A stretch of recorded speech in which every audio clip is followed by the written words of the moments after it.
मनु जी महाराज ने पूछा कि सृष्टि कैसे होगी, तो भगवान ब्रह्मा जी के नासिका से एक छींक आई और एक बपू प्रकट हुए और देखते ही देखते वो विराट हो गए। वाराह भगवान का प्राकट्य हो गया। बोलिए वाराह भगवान। धरती को, धरित्री को, धरा को जिन्होंने अपने मुख की दांतों पर धारण किया और समुद्र से बाहर लेकर आए। और धरा रसातल में क्यों चली गई थी, और धरा रसातल में कैसे जाती है देवियों? अभी सोमानी क्या सुनामी आई थी ना, इतनी सारी सागर की लहरें। अभी अमेरिका में कई द्वीप, मैंने फोन किया वेस्ट इंडीज में अरूबा जैसे कुछ द्वीप हैं, उन्होंने कहा दीदी माँ तब से जब से तूफान आया हमारे पूरे द्वीप में बिजली नहीं है, हम अंधेरे में रह रहे हैं। और हमारे कई द्वीप तो ऐसे हैं जो सागर में डूब गए। सागर अपनी सीमा लांघता है जब, और कब लांघता है सागर? जब इंसान अपनी मर्यादा की सीमा लांघता है। कितनी धड़धड़ाती गाड़ियां, एक जना घर में, एक बेटा, एक बहू, सास, पोता, 5 लोग हैं तो 5 घर में गाड़ियां हैं। इसकी जरूरत है? अगर हम प्रदर्शन जैसी चीज से बच सकते तो धरती पर ये इनबैलेंस जो हो गया, ये जो असंतुलन पैदा हो गया। अच्छा ये बताओ, घर में इतनी सारी अलमारियां भरी हैं साड़ियों की, इसकी जरूरत है? आधा घंटा तो लगता है ये तय करने में कि आज क्या पहनेंगे, लगता है ना। और जब अलमारी खोल के फैसला ना हो पाए ना, तो फिर उनको याद कर लिया करो जिनके तन नंगे हैं, निर्वस्त्र हैं, और ये सोच लो कि अब ये सामान मेरे घर का बोझ बन गया है, ये किसी के घर का श्रृंगार बन जाएगा, इसलिए उसको अर्पित कर देना चाहिए, समर्पित कर देना। इस धर्म भावना को चित्त में, तेन त्यक्तेन भुंजिता मा गृधा कस्य सिद्धनम। बाराह भगवान का उद्धार हुआ। यहाँ पर जो है बाराह भगवान ने पृथ्वी का उद्धार किया, वेदों का उद्धार किया, मानुषी सृष्टि, मैथुनी सृष्टि का प्रादुर्भाव हुआ। मनु शतरूपा को सबसे पहले कन्याएं हुई, देवहूति, आकुति, प्रसूति, और 2 पुत्र हुए, उत्तानपाद और प्रियव्रत। इन्हीं के वंश का आगे विस्तार हुआ। देवहूति का विवाह कर्दम ऋषि के साथ हुआ और उनके 9 कन्याएं हुई, और बाद में कपिल भगवान का प्रादुर्भाव उनके यहाँ हुआ, जिन्होंने सांख्य शास्त्र की रचना रची। पूर्ण है यह, पूर्ण है वह, और पूर्ण में से अगर पूर्ण को भी निकाल दो तो जो शेष बचेगा वो पूर्ण ही होगा। देवहूति माता ने कपिल भगवान से बहुत सारे ज्ञान को अर्जित, क्योंकि कर्दम ऋषि का ये वचन था कि जैसे ही पुत्र हो जाएगा और मैं गृहस्थी का त्याग कर दूंगा। हमारे यहाँ 25 साल ब्रह्मचारी, 25 साल गृहस्थी, फिर वानप्रस्थी, उसके बाद सन्यासी। 60 साल बाद घर में हैं तो सोचना चाहिए। लोग मुझे पूछते हैं दीदी माँ घर कब छोड़ना चाहिए, तो मैंने कहा जब 10 बार पानी मांगो 1 बार भी ना मिले तो समझ लो अब इस घर को छोड़ देना चाहिए। लेकिन मैं दूसरी बात कहना चाहती हूं कि छोड़ देना और छूट जाना, इसमें फर्क है। तुम बताओ, जो कच्चा नारियल होता है तुम उसको छुड़वाती हो ना चाकू से, खोपड़े से अलग करती हो, पर फिर भी कुछ ना कुछ अंश उसमें लगा रह जाता है। और जब खोपड़ा पक जाता है तो छुड़ाना नहीं पड़ता। जब नारियल पक जाता है तो खोपड़े से छुड़ाना तो नहीं पड़ता ना। क्या होता है, जब फल पक जाता है तो डाल से छूट जाता है। इसलिए चित्त की दशा ऐसी होनी चाहिए कि जगत छोड़ना ना पड़े, जगत छूट जाए। अब 3 घंटे तुम भागवत कथा सुनने बैठती हो ना, तो जगत छोड़ दिया, छूट गया। जैसे मन तन्मय होगा ईश्वर के नाम में, तो जो जगत का विचार है वो छूट जाएगा। इसलिए छोड़ना उतना श्रेयस्कर नहीं है जितना छूट जाना। और जो आप बलपूर्वक छोड़ते हो वो आपके दिमाग में रहता है, हमेशा उसी की याद करते हैं। जिस दिन उपवास होता है उस दिन रसोई से ज्यादा खुशबू आती है, बार बार पूछते क्या बना है, अरे जब तुमने खाना नहीं तो तुम्हें क्या रुचि है। जिन दीवारों में लिखा होता है यहाँ झांकना मन है, दिल करता है यार एक बार झांक के देख ही लो कि क्या मामला। एक सेठ का लड़का नाराज हो गया। हम लोग 34 साल पहले गंगा के तट पर, मेरे सन्यास को 35 साल हो गए हैं, और हम लोग गंगा के किनारे ध्यान करते थे, तो वो घर से भागा है दिल्ली का लड़का, वो भी वहाँ गंगा के तट पर बैठ के आंखें मूंदे, कभी कुछ करे कभी कुछ करे। फिर उसने उस पार, गंगा जी के उस पार वो तैर के गया, फिर लौट के आया। हमने पूछा क्या करने गए थे, तो दूर उसको एक स्त्री दिखी, वो पीछे गोरी गोरी पीठ, लंबे लंबे बाल, काले काले। उसने सोचा कोई स्त्री नहा रही है, पीछे से इतनी सुंदर है तो चेहरा कितना सुंदर होगा, तो तैर कर गया देखने, और फिर उदास लौट आया। बोले अरे वो स्त्री नहीं है, वो तो बाबा जी स्नान कर रहे लंबी दाढ़ी वाले। तो हमने कहा अच्छा हुआ देखा है, नहीं तो रात भर उसी के सपनों में खोए रहते। तो मैं निवेदन कर रही थी, श्री नागौरिया मठ के पूज्य महाराज श्री का आगमन हो रहा है, सब करतल ध्वनि करके स्वागत करेंगे उनकी पावन सन्निधि में। उनके मार्गदर्शन में इतना सुंदर आयोजन हम सबको प्राप्त हुआ है। तो मैं निवेदन कर रही थी कि देवहूति ने पूछा, तम त्वागताहं शरणं शरण्यं। ये जो संसार का वृक्ष है वो कौन सा कुठार है जिससे ये कटेगा? मोह ममता मत्सर, और पाना और पाना और जीना और सब कुछ समेट लेना, ये लालसा। कपिल भगवान ने 8 अध्यायों में अपनी माता के इस प्रश्न का उत्तर दिया, किसकी शरण में जाओ, किसके चरण में बैठो, कौन है वो चरण जो ज्ञान वैराग्य का पथ प्रशस्त करेंगे। कैसा होता है साधु? तितिक्षवा कारुणिका सुहृदः सर्वदेहिनाम अजात शत्रुवाः शान्ताः साधवाः साधु भूषण। साधु का क्या लक्षण है?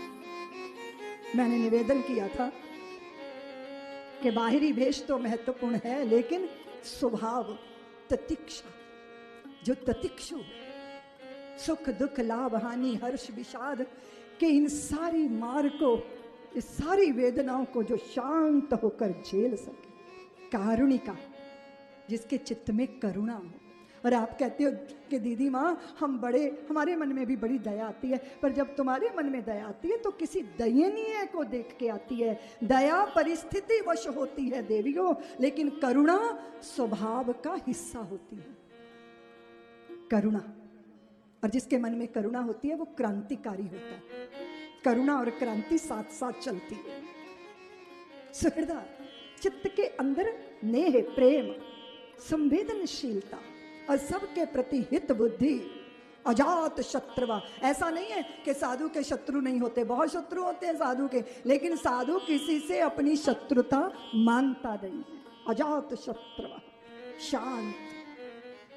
ऐसे ये साधु के भूषण है। ऐसे संतों की शरण लेनी चाहिए। योग के बहुत सारे मार्ग बताए, मार्ग तो बहुत है, या तो आप साक्षी बनो या ठाकुर की सखी बनो, ये 2 ही रास्ते हैं। ये सारा जगत प्रपंच दृश्य है और आप इसके दृष्टा हैं। जो है अच्छा बुरा, लाभ हानि, हर्ष विषाद, ये ऐसा ही है जैसे सपने में रंक बन जाना या राजा बन जाना। ये जगत जागृत का स्वप्न है और आप इसके साक्षी हैं। इसलिए आप अपने शरीर की अवस्था के भी साक्षी हैं। जागृत, स्वप्न, सुषुप्ति और यहाँ तक कि तुरिया, चौथे के भी आप साक्षी हैं। तो जो हो रहा है वो मन के तल पर हो रहा है और चैतन्य सत्ता में आप साक्षी हैं। संसार स्वप्न माया आनंद रूप अपना, गुरुदेव ने लखाया आनंद। साक्षी सदा है स्थिर, आवे कभी ना जाए। जो आया है वही जाता है और जो आया ही नहीं वो जाएगा क्या? इसलिए शरीर की अवस्था बदलती है पर अवस्थी नहीं बदलता। शरीर बदलता है पर शरीर ही नहीं बदलता। वो अक्षुण है, कूटस्थ है, अविनाशी है, अचल है। ये मार्ग है। और या फिर आप ठाकुर की, प्रभु की सखी बन जाओ और इन दोनों से परे हैं तो फिर ना साक्षी बन सको ना सखी, तो फिर शरणागत हो जाओ कि ठाकुर आपकी शरण में है। तारो या मारो, रखो या भेजो, ले आओ या ले जाओ, तुम्हारी जैसी इच्छा। लोग पूछते हैं कि मर के कहाँ जाओगे, तो कहते हैं कि ये मत पूछो कि मर कर किधर जाएंगे, वो जिधर भेज देंगे उधर जाएंगे। ये शरणागति का मार्ग है, शरण में आ जाओ। बहुत अद्भुत सृष्टि का वर्णन किया गया है।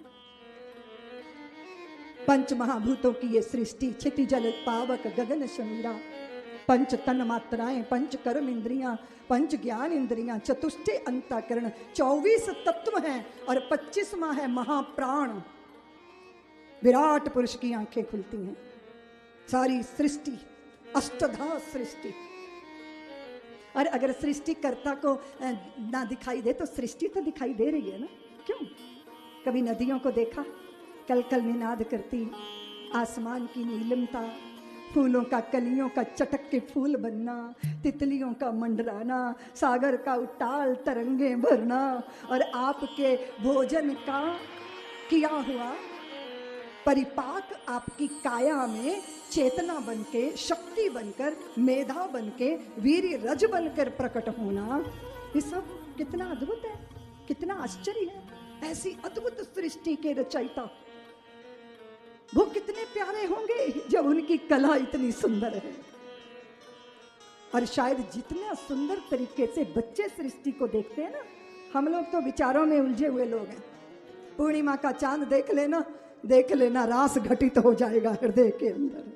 चारों तरफ जो भी है रस से परिपूत है, रसो वही सा। यह सृष्टि भी पुत्र और माता के मिलन में रस है, पति पत्नी के मिलन में रस है, मित्र मित्र के मिलन में रस है। और जहाँ प्रेम है, जहाँ सहजता है, जहाँ साधुता है, जहाँ करुणा है, वहाँ रस ही रस है। ऊपर गगन विशाल है, कैसा अद्भुत है। अभी आपने कितना बड़ा मंडप लगाया, इतना सुंदर सारी रचना रची है। इसको खड़ा करने के लिए कितने खंबे लगाए, लेकिन आसमान के तंबू पे एक भी खंबा दिखाई नहीं देता, फिर भी ये तंबू तना हुआ है। आश्चर्य नहीं होता क्या?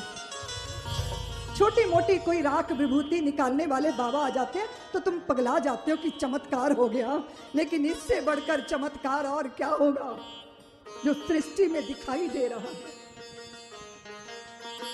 और सब कुछ परफेक्ट है। एक ने कहा, दीदी माँ ये देखो देखो जरा, तरबूज की नाजुक किसी बेल पर भारी भारी तरबूज लगे हैं, और देखो तो देखो आम के इतने बड़े भारी वृक्ष पर छोटे छोटे आम के फल लगे हैं। असंतुलन है। तरबूज भारी पेड़ पे लगे होने चाहिए और आम के छोटे छोटे फल छोटी पतली बेल पर लगे होने चाहिए। ऐसा सोच रहा था वो, और आम के पेड़ के नीचे ही बैठ के सोच रहा था और कह रहा था, भगवान देखो तुम्हारी अकल का दिवाला निकल गया, तुम्हारे पास नहीं थी तो हमसे ले लेते। और इतने में हवा का एक झोंका आया, आम का एक फल टूट के उसके नाक पे आके गिरा, पीड़ा से बिलबिलाने लगा।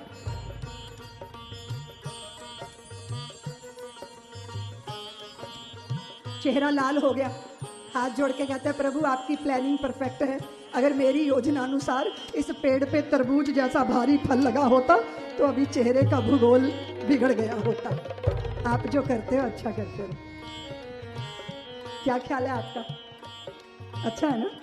सुख भी अच्छा है, दुख भी अच्छा है, मान अपमान, लाभ हानि, हर्ष विषाद, जन्म और मृत्यु, कैसा सुंदर है सब। कपिल जी महाराज का सानिध्य पाकर अपने ही पुत्र के मुख से परम ज्ञान धारण करके देवहूति धन्य हुई है। कपिल भगवान गंगा सागर, सारे तीर्थ बार बार गंगा सागर। मनु कन्याओं का वर्णन आगे मैत्रेय जी ने विदुर जी को बताया। मनु महाराज की बड़ी बेटी आकुति का विवाह रुचि प्रजापति के साथ हुआ और जिनके पुत्र हुए यज्ञ नारायण भगवान। मनु महाराज ने ये पुत्र का विवाह किया। तो पुत्र का विवाह क्या होता है? पुत्र का धर्म होता है। जैसे उनकी पहली पुत्री को साक्षात भगवान कपिल भगवान का प्रादुर्भाव उनकी कोख से हुआ, तो मेरी इस पुत्री को भी कहीं भगवान तुल्य पुत्र होगा तो उस पुत्र को मैं गोद ले लूंगा, ऐसे पुत्र का धर्म बोलते थे। दक्ष प्रजापति की कथा तो आप अच्छे से जानते हो।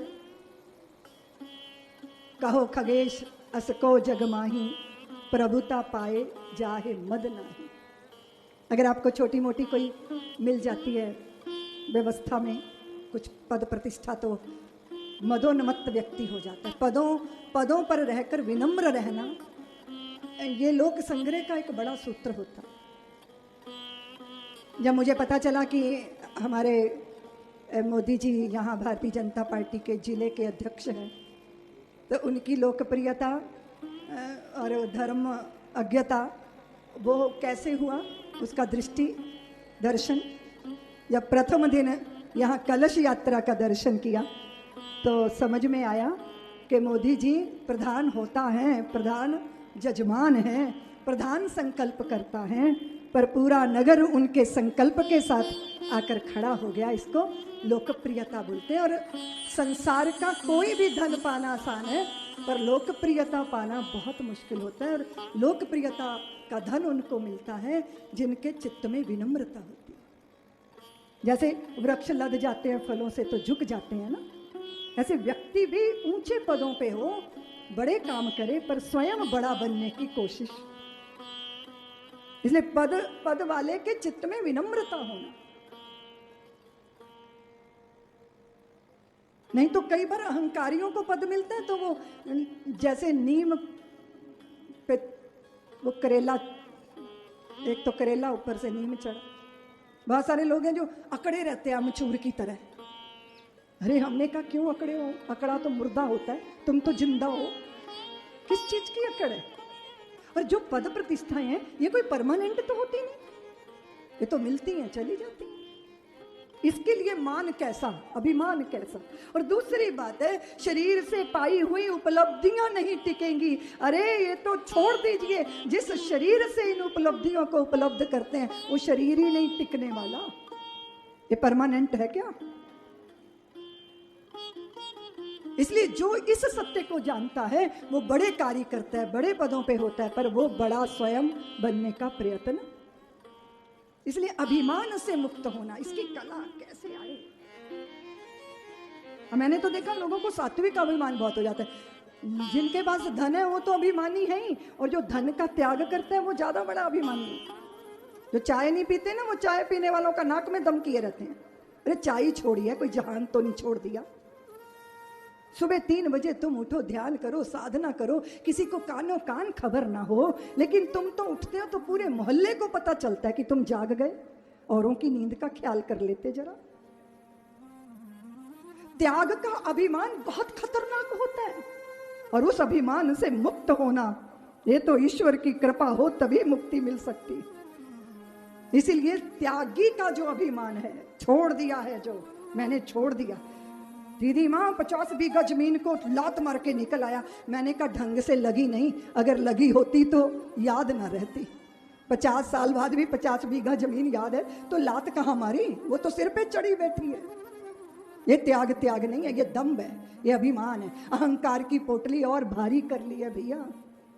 इसलिए जिनसे छोटी मोटी गलतियां हो जाती हैं वो तो थोड़े विनम्र भी रहते हैं, और जो बड़े आचरण के पक्के होते हैं वो बड़े अहंकारी होते हैं, पास बैठना मुश्किल हो जाता है, ऐसी बदबू आती है। क्योंकि अहंकार की बदबू मलमूत्र की बदबू से भी ज्यादा बुरी होती है।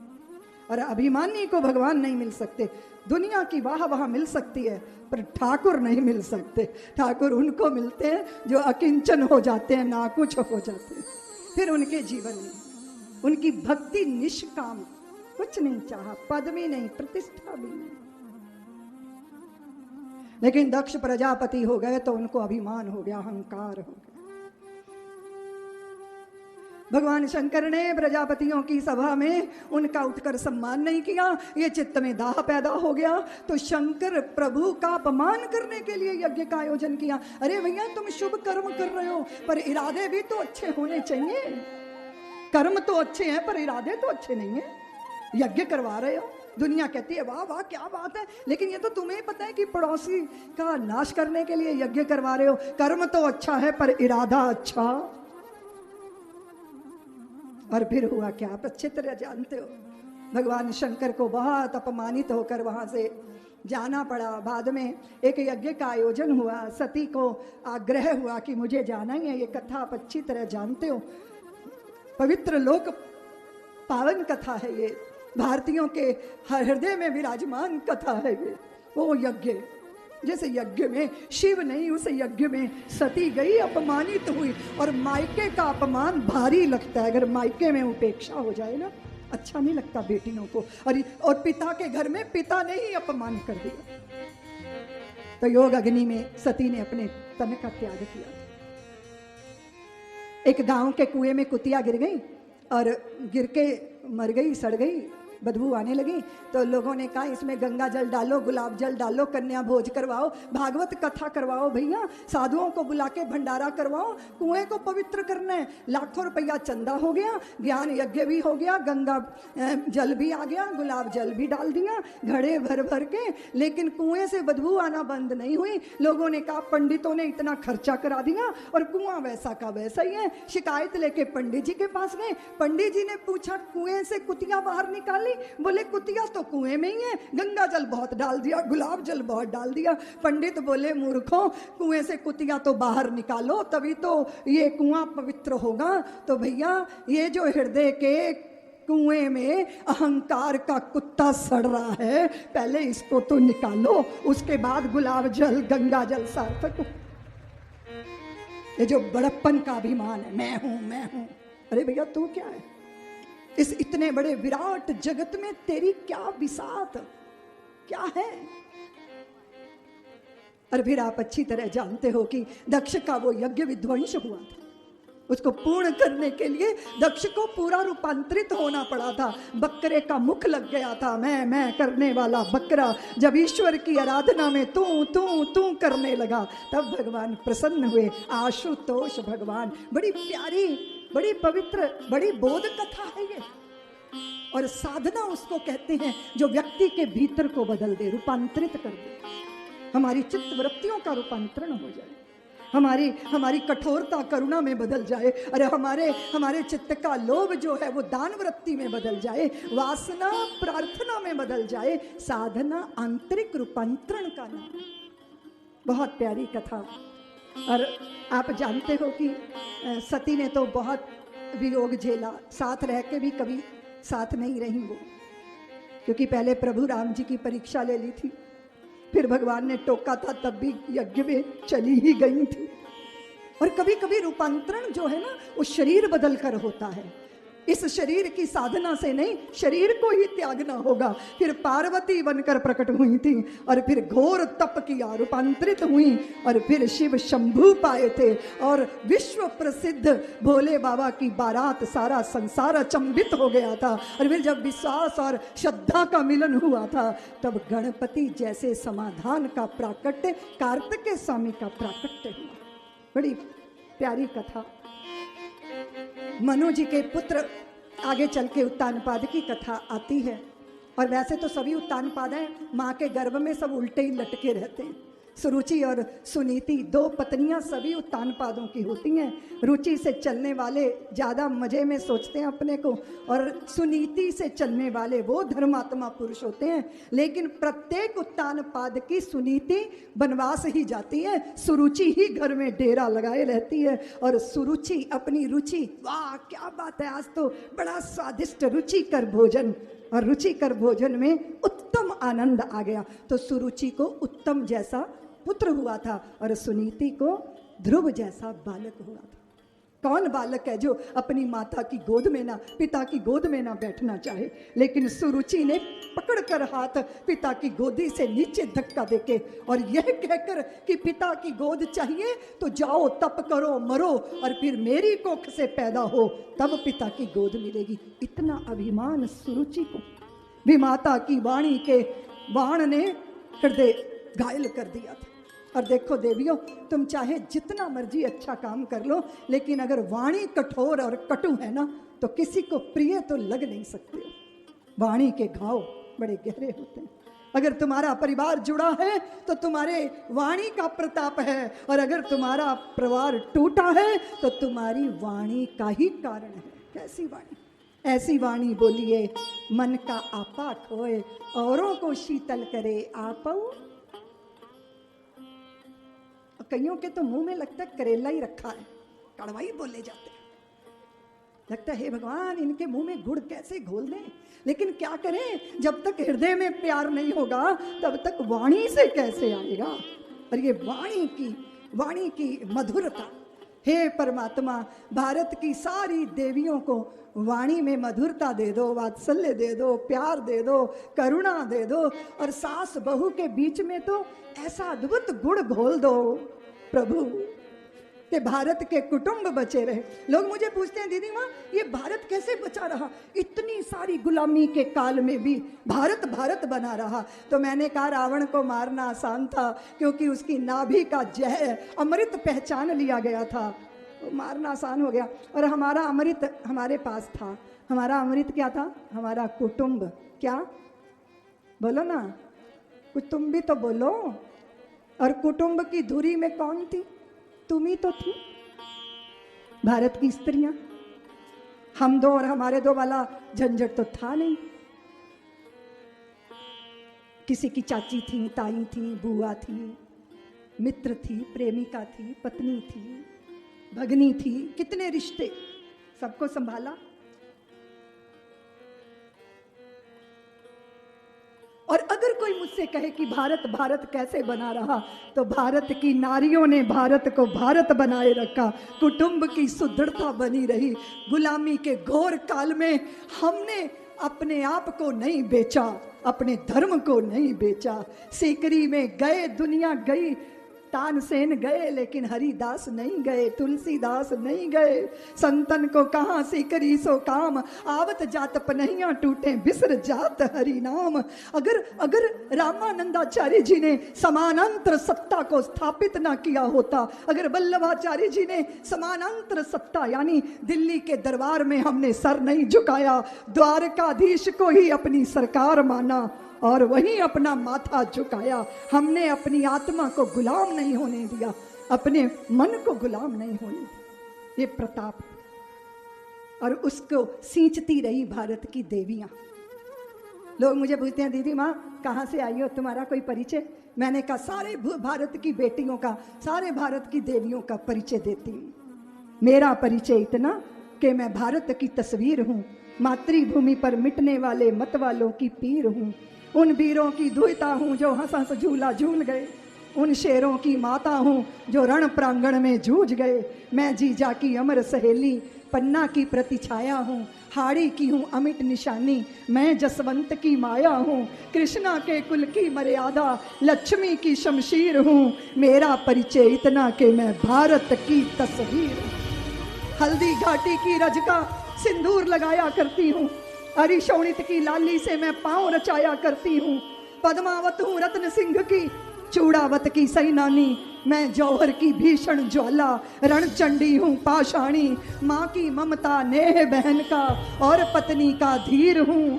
मेरा परिचय इतना कि मैं भारत की तस्वीर हूँ। कालिदास का अमर काव्य हूँ मैं, तुलसी की रामायण, अमृतवाणी हूँ गीता की, घर घर होता पारायण। मैं भूषण की शिवा भावनी, आल्हा का हूँ कारा हूँ, सूरदास का मधुर गीत में मीरा का एक तारा हूँ, वरदाई की अमर कथा हूँ, रणगर्जन गंभीर हूँ। मेरा परिचय इतना कि मैं भारत की तस्वीर, वो भारत की तस्वीर जिसमें पवित्रता, पावनता, समर्पण, सौहार्द, समर्पण, अपने आप समारी समस्त को अर्पित, सुवर्ण को अर्पित कर देने की वो त्यागमयी चित्त वृत्ति, और उसकी केंद्र बिंदु देवियों आप रही।